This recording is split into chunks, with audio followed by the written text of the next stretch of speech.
All right, everyone. Thursday. It's been a minute since I've done a live. Had a cool wedding this week, or on Sunday. My friends Michael and Brandon got married. Freaking gorgeous wedding. Um,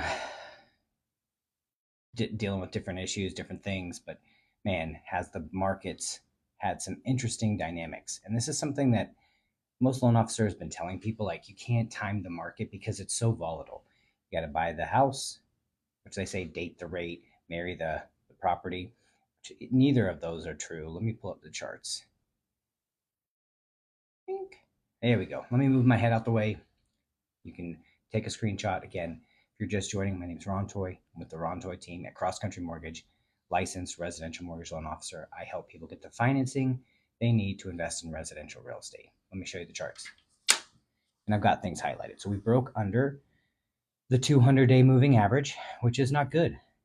This is why rates have gone up. Yes, the Fed cut the Fed fund rate in September, but that was baked in. So now we're having some rebounds. There's been some positive stuff reported, 3% GDP growth, other things. But so yeah, that's what's going on in the market. Screenshot that, save it. So why I've got the numbers up highlighted up above, that's the UMBS 30-year, 5.5% coupon. We're at 99.49. Why that's important. If you're shopping rate, you call me at one time versus someone else, the numbers could be different. So you want to ask that question. Hey, what is with this rate? What is the bond market price and coupon that this rate is attached to? So that if you so you're comparing apples to apples. But I wanted to show you that. What are some of the economic reports that are going to be important today? That obviously today's Thursday, the continuing jobless claims, um, and then tomorrow, not super crazy busy week. So that's why it's a kind of a shock to have as much movement in the market this week as we've seen. But it is what it is. I think that somebody was telling me that if you look back at the last few years, the 21st of October or that first Monday right around that date has been the worst for for the bond market consistently. It's had the largest drop in rate, which is interesting because it's an inverse relationship. So the lower that number, the higher the rate. The higher that number, the lower the rates. Just want to give you some education and background just in case if you're out shopping or thinking about refinancing your home. But today I wanted to talk about whatever people are going through because it's a lot. Early voting started for a lot of people. I know me and my partner Monica already got out and vote as soon as we could on that Monday. It's important. You never know when and this whole entire thing is going to come to a freaking crashing halt. But yeah, if you have questions, please go ahead and put them in the comments. I'm happy to talk about the market, what's going on, what's causing rates, where we talk about what we think rates are going to be in the next 3, 6, 12 months, and go from there. Also, answer any other questions you might have. I'm a licensed residential mortgage loan officer. If you've ever bought a house, let's talk about it. Where's your equity position? Are you thinking about selling? How's your liquidity? How is your long-term investments looking? Let's talk about whatever is important to you all today. And thank you so much for joining. And if you have questions, go ahead and put in the comments. I'm going to be looking at different things as I prepare for my next meeting this afternoon, and it's going to be awesome. But I want to be here to answer any questions you guys have about the markets because it's important. Owning a home is in the top five most stressful, purchasing a home, selling a home is in the top five most stressful things a person does. And they do it maybe 2 to 3 times their whole life. And it's something I do for a living. I've done it about 2,000 times the last 10 years. So want to do whatever I can to help calm that experience down for you. So whether you use me or not, as long as it makes you feel comfortable and confident to have those conversations is my goal. But yeah, this year's been an interesting year. It started out where I was doing different content to try to show people how to buy and sell buy and sell items to get money for down payment. But then my mother-in-law passed away. It was insane. What is the interest rate for conventional? I see different rates in different websites. That's because that's a great question. And thank you so much for asking it. What are the rates for conventional right now? So if you go to Freddie Mac's website, it's going to show you the average rate. But the thing about that is a lot of times the stuff that's published online is for the best case scenario, best credit scores, 20% down, all this other stuff. And so there's important to know what kind of impacts your interest rate. So your debt to income ratio can impact your rate, your loan to value, again, that's how much you're putting down. what your occupancy type is. It a primary property? Is it an investment property? Is it a second property? So there's so many different things that can impact the rate that it's hard to just give that kind of blanket statement without doing an in-depth review. But they're going to be, depending if you're paying points or not, in the mid sixes. But that's kind of a general blanket statement. But that's the thing you got to be careful online, which is kind of creepy because there's supposed to be regulations that protect people from being deceived online. But those little asterisks and then that little asterisk underneath, and then there's like a sub asterisk, like it shouldn't be that way. I just wish more people were just 100% transparent as much as possible. A lot of that stuff online is just like marketing. It gets you into a click funnel system to where then they can give you over to some customer service rep that's going to follow up with you relentlessly and go from there. But yeah, there's so many things that can impact it. The key about it is not so much the rate, because rate's important, but you can always refinance, but also knowing what impacts the rate so you don't get stuck by some sleazy salesperson trying to churn your loan. Because there's a lot of people got, aggressively marketed to refinance when the market's rebounded not too long ago, because you know most people in the lending space and the real estate space have seen their business slow down some, but it wasn't the best time for them. And excuse me, as we continue through the year, we're going to see things continue to improve. And if they refinance into a 6% or 5.875, what's going to happen when the rates are in the high fours, low fives? They're going to want to refinance again. But then the tricky part is a lot of times in a refinance, you can roll the costs into the loan and do all this stuff. So there's nothing out of pocket, but you're robbing your equity position. So that's why you just got to make sure you're talking with your loan officer, asking certain questions and going from there, because there might be better ways to save you money longer term than worrying about so much about the interest rate itself. Because like sometimes people are like, oh man, I got to save 20% down because that'll give me a slightly better rate. Where it's better sometimes for some people, it's better to put like say 5% down and use that other 15% to reduce your monthly debt servicing by paying off obligations that cause your monthly total budget to be hit. Because like you put, let's say it's $30,000 you save to put down on a house, but there's down payment and closing cost programs. Say you have a car loan that's costing you $800 a month with a $20,000 balance.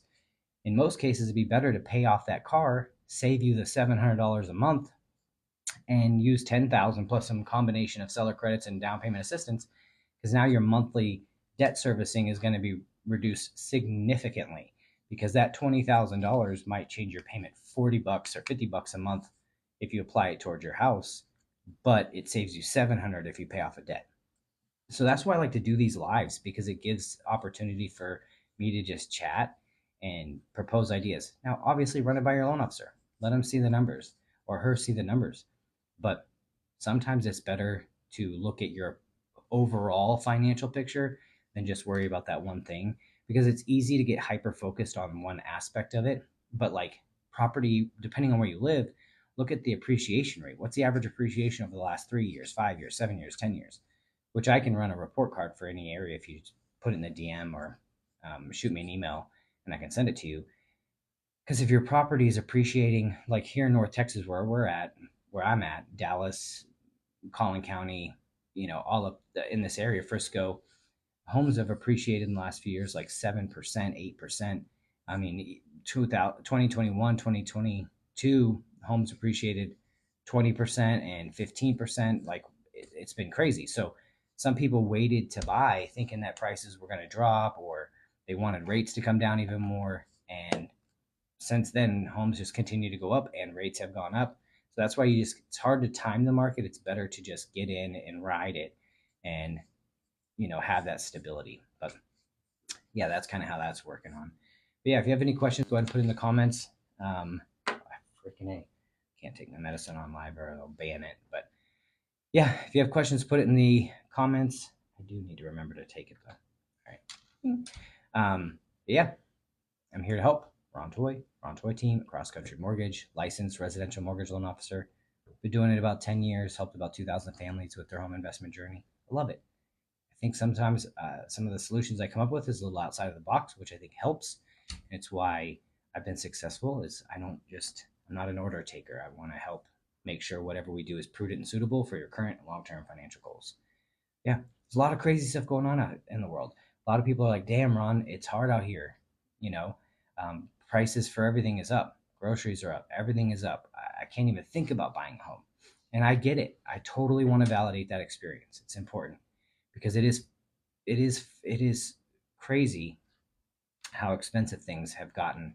And when you see in the finance space all these corporations celebrating about record profits while all the regular Americans are getting absolutely tore up, it pisses me off.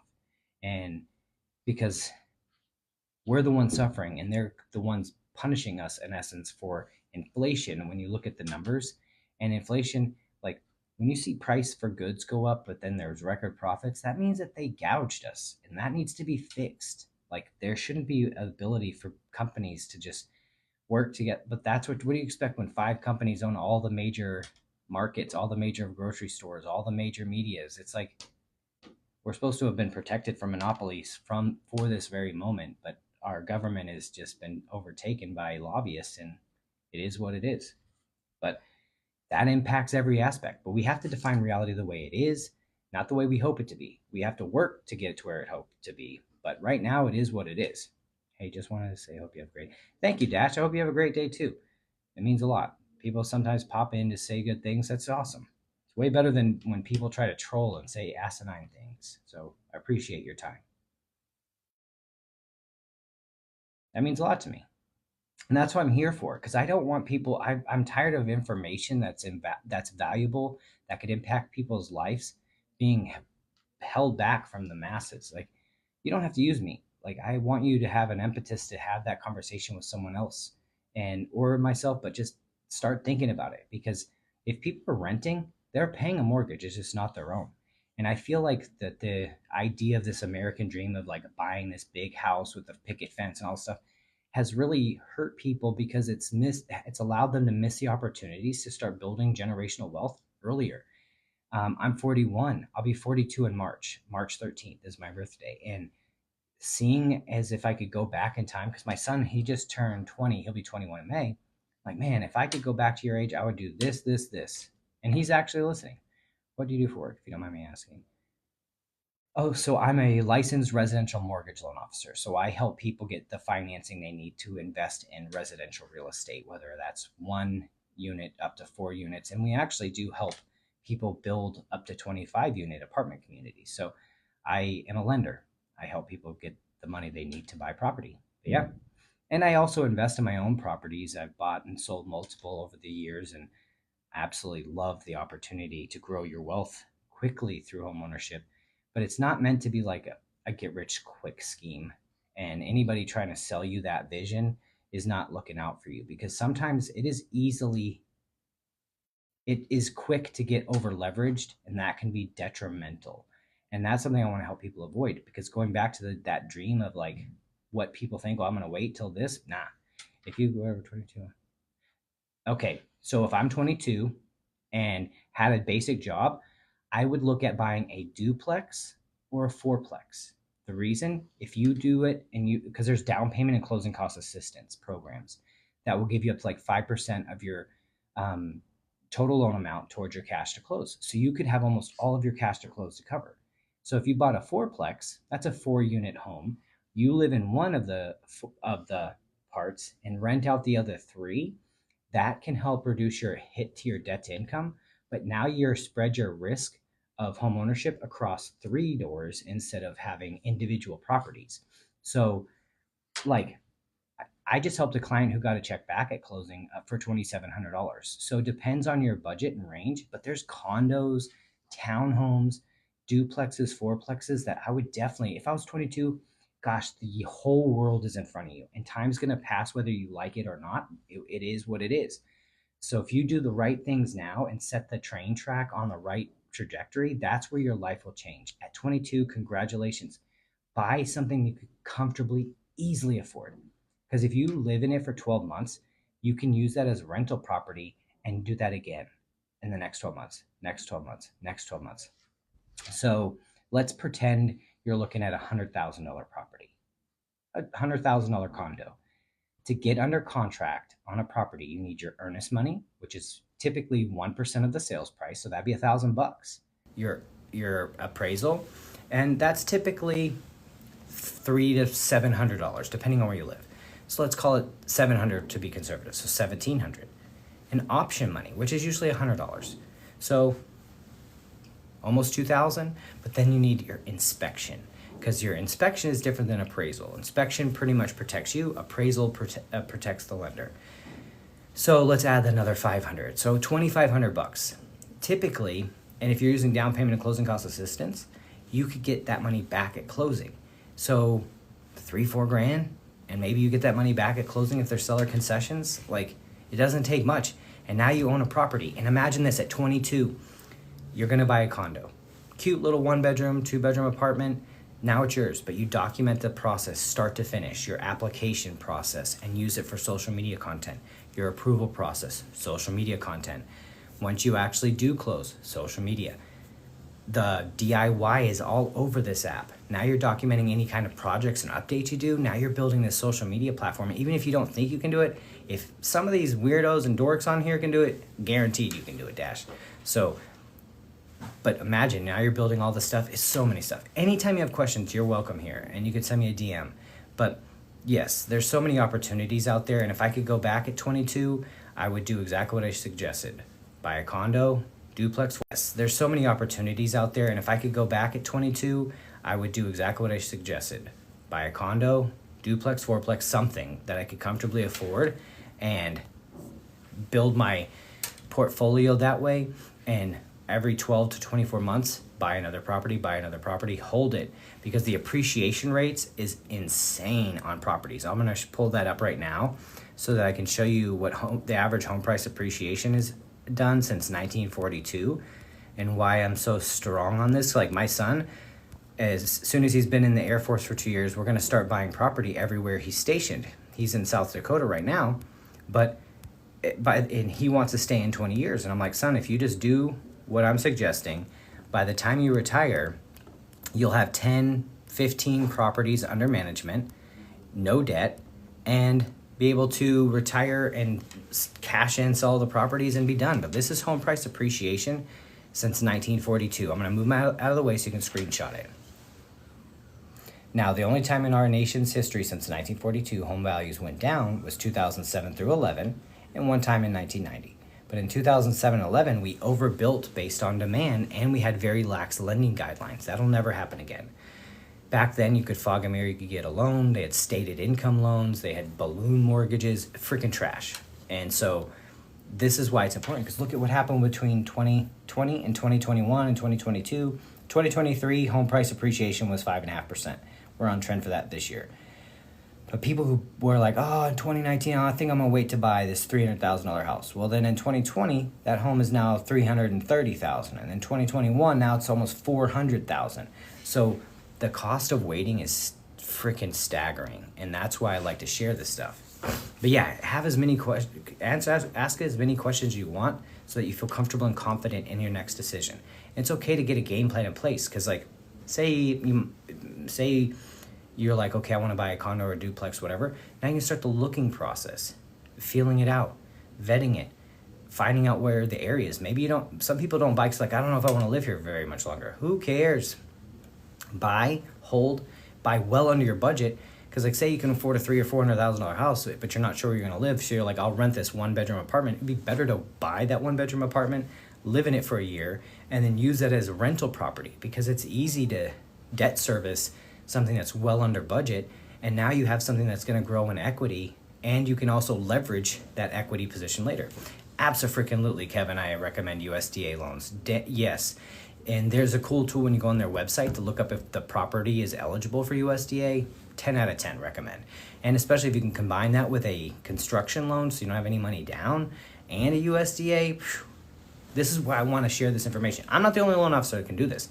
Contact your local licensed residential mortgage loan officer and have these conversations, because there's so much money to be made out there just through information, and not enough people are sharing it across platforms, and that's why I'm here. Other great loan officers to follow on this app, Carlos Munoz. Look him up. He's great. Cat Loans. She's phenomenal. She knows her stuff. But get this information and get it. Congrats, 5.5 is freaking phenomenal. Like if you just seen the bond market since in the last week and a half, 2 weeks, the bond market has dropped over 100 basis points. So rates have gone up 0.5 point to a point. And so like you got in at the right time. And you have a USDA loan, you're safe, you're good. Now you're building equity. So every time you make your payment, you're reducing your principal balance, increasing your equity position, but then through appreciation. So you'll be surprised. Just stay on the tracks. 2-3 years, you'll look up, you'll probably be sitting on 50 to 100 grand in equity. It's amazing. Congrats, Kevin. That's awesome. I wish I'd have bought my first house sooner. I bought my first house 7 years ago, stayed in it 2 years, sold it, made a ton of money. Did the same thing. Bought another property, stayed in it 2 years, sold it, made a lot of money. Then I just bought another property in July. Love it. And it's like, keep going. Close on the 8th. Yep. But that's the thing. Luck is in the intersection between preparation and opportunity. You were prepared and you took advantage of an opportunity. So now you could say you're lucky, but you had to do the work. And that's what I'm on here talking about. Because like, you can't time it always, but now you got in at the right time, because when the rates are a little higher, the sellers are more willing to give seller credits, seller concessions, pay for title policy, all of these things that are not available when the market is a little tighter, when the rates are down, because there's more competition. So excited for you. I bought at the highest point in the rate market with hopefully it's our forever home, but because we got that house, it appraised for $50,000 over list. We didn't have to compete, and the sellers gave us $23,000 in closing costs. Because when most people are afraid and scared, that's when the best deals can be had. So then we bought the house. We walked into it with an amazing amount of equity, plus the seller's giving us 23 grand. Like, you can't beat it. See, that's what I'm talking about. This right now. Now, watch. When rates hit back in the 5s and 4s, that you go back and you look at how fast your home goes up, it'll be nuts. In Tampa, getting a lot of calls for private lending. I'm not surprised. That Florida's market is crazy sometimes, and it's been growing exponentially over the last few years. And private lending is very attractive because of the strong cash-on-cash returns, because it's based on the value of the property. And I had this conversation with a private equity person the other day, because like they were like, hey, if you give us 50 grand and a year from now I can give you 10 grand return. I was like, okay, well, if I use 50 grand and bought a $250,000 house, I could have 17,500 if the property appreciates 7%. So why would I want to do this? They're like, well, one's 20% return, one's 7. I was like, but the cash on cash is based on the value. I can use that same 50 G's and make 17.5. Why am I going to lose 7.5? Like, this doesn't make sense. But if they can get enough people to pool funds together, because like, say it's a $300,000 house, you got to put 20 grand. That's 60 grand, right? Out of pocket. Well, if you're buying stock with that same money and it goes up 10% off of the 60,000, you made 6 grand. But if the property that you bought of 300,000 goes up 7%, which is the average appreciation rate in most areas, that's 21,000. So me personally, I'd rather make 21 grand than 6 grand. But it's important to have a diversification. So you will, of course, want to invest in index funds and different opportunities. But property is so solid. That's why big, huge companies are buying up as much as they can, because of the consistency in returns on property. And it's only going to get worse because they're not keeping up with demand. There's not enough homes being built every year. And you can track that you can go on BLS.gov, Case-Shiller, all these places aggregate data, and you can look at the permits that are filed every month and housing starts. So housing formations is key to tracking inventory and projecting what kind of supply and demand shortages or surpluses there's going to be. And I've shown the charts. Like, we've underbuilt since 2015. We are in a world of hurt for a while because there's just not enough inventory of homes available for the market for what there currently is. And I know people are like, well, I've looked online and there's a lot of vacant homes. That doesn't mean they're for sale or they're actually active in the market. It's unfortunate, but some people have lots of homes that are just vacant, and a lot of homes are paid off. And there's a bunch of schemes going on right now where it's taking advantage of people who have their homes paid off by trying to put fake second liens on them. And if you don't respond in time, bam, now you have this whole legal battle that you have to go through. And I just listened to a story about this that happened to an older lady, I think it was here in Texas, and it's devastating. But that's why you need to have a good team on your side to help protect your equity, protect your property, and everything that goes into it. But that's why I'm here, to chat with people, answer questions. But yeah, going back, if I was 22 again, I would buy whatever I could easily, comfortably afford, a small 1-bedroom condo or a duplex, fourplex, staying at 12, 24 months. Do that again every single 12 to 24 months and grow my real estate portfolio, because if you stay in it for 12 months, you don't have to buy the next one as a primary, as long as you're going to live in the next property. So you can put 5% down, and that makes it a little bit more attainable and a sustainable process, because not a lot of people have 20% down to put on homes. Well, good, don't. Use DPA program, which you don't always have to be a first-time home buyer, depending on what state you are, to use those funds. So you could literally get your first house, stay in it 12, 24 months with DPA, get that done, have almost all your closing costs covered, do it again 12, 24 months using DPA, because they have conventional and FHA options, so go at conventional, do it again and again and again and again, and build your real estate holdings, as long as you don't over leverage yourself. And next thing you know, you're looking up, because that's the other part. One thing I always talk with my clients is, how many doors do you have? What's your door goal?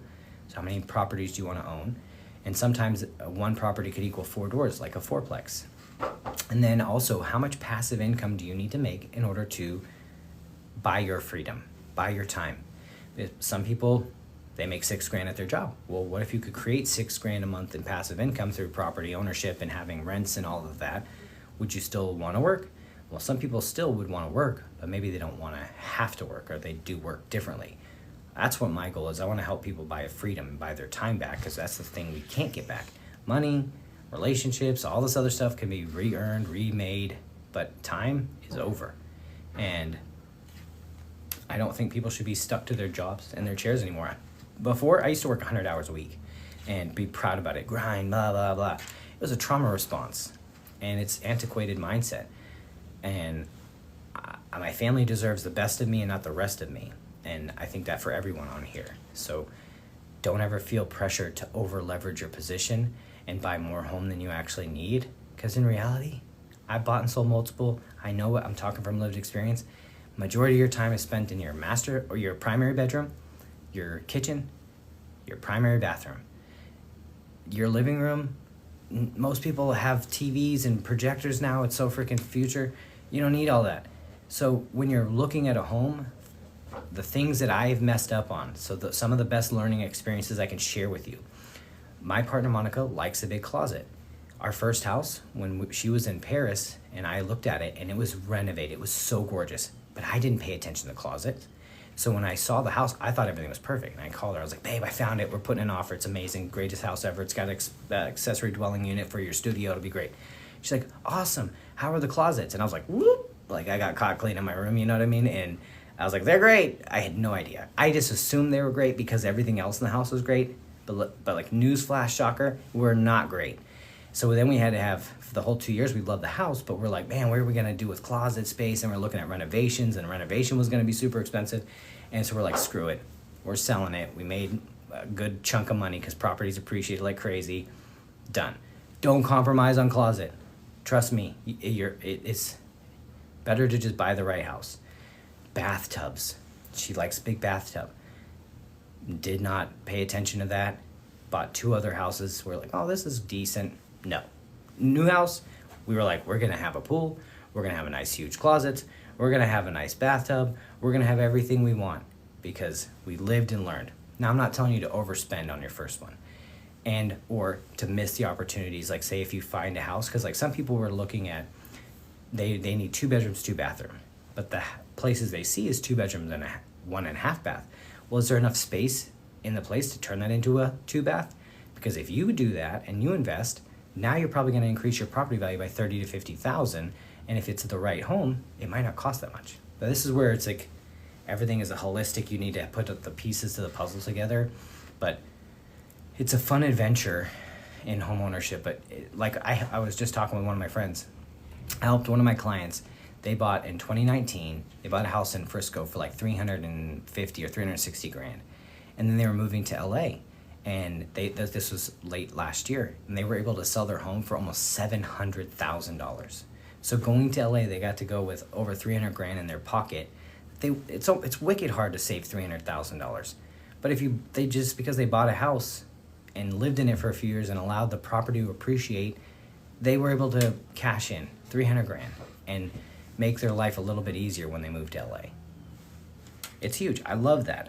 I helped a client, they bought in 2018, sorry, and they bought in a developing area in South Dallas. They had the house built, and the builder was trying to be creepy about it. They were trying to like get every little thing in its person's way to try to make them not close, because even back then when it finally did close, the home was valued at $350,000. So he's walking in with like 150 grand in equity right away.